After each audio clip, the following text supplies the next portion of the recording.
નમસ્કાર, આમ જોઈ છો નેશન પ્લસ ન્યૂઝ. હું છું આપની સાથે હેતલ ભગત.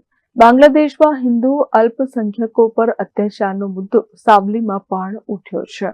બાંગ્લાદેશમાં હિન્દુ લઘુમતી સમુદાય પર થઈ રહેલા હુમલા, મંદિરોમાં તોડફોડ અને અત્યાચારની ઘટનાઓના વિરોધમાં વલસાડ ખાતે વિશ્વ હિન્દુ પરિષદ એટલે કે VHP અને બજરંગ દળ દ્વારા એક વિશાળ વિરોધ પ્રદર્શન યોજવામાં આવ્યું હતું.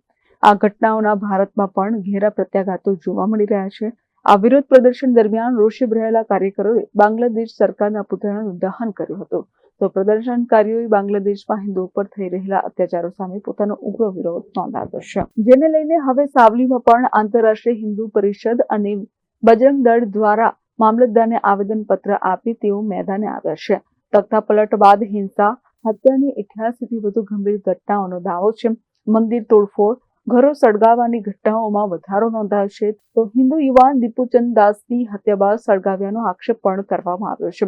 સમગ્ર બાંગ્લાદેશમાં આગજન્ય અને અરાજકતા ફેલાઈ હોવાનો દાવો છે. 1971 જેવી સ્થિતિ સર્જાઈ રહી હોવાનો સંસ્થાનો ગંભીર આક્ષેપ છે.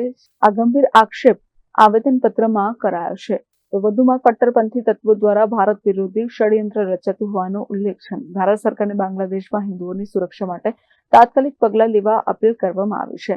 જો કાર્યવાહી નહીં થાય તો દેશવ્યાપી આંદોલનની ચેતવણી આપી છે.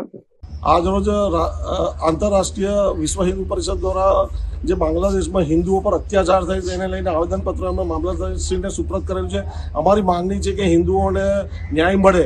જે એમની પર અત્યાચાર થાય છે તો એ અત્યાચાર ખાલી માત્ર એક નજીવી બાબતમાં જે બાંગ્લાદેશી ભાષા ન બોલવાને કારણે હિન્દુ પર અત્યાચાર થાય છે તો એને ન્યાય મળે એવી અમારી માંગણી સાથે અમે વડાપ્રધાનશ્રી અને આપણા દૂતાવાસને રજૂઆત કરી અને હિન્દુઓને ન્યાય મળે એવી અમારી માંગણી છે. આપની માંગણી નહીં સંતોષાય તો શું કરશે? અમારી માંગણી જો સંતોષાય નહીં તો અમે ઉગ્ર આંદોલન ગાંધીજીના માગે કરીશું. Bureau report, nation plus news, Savli.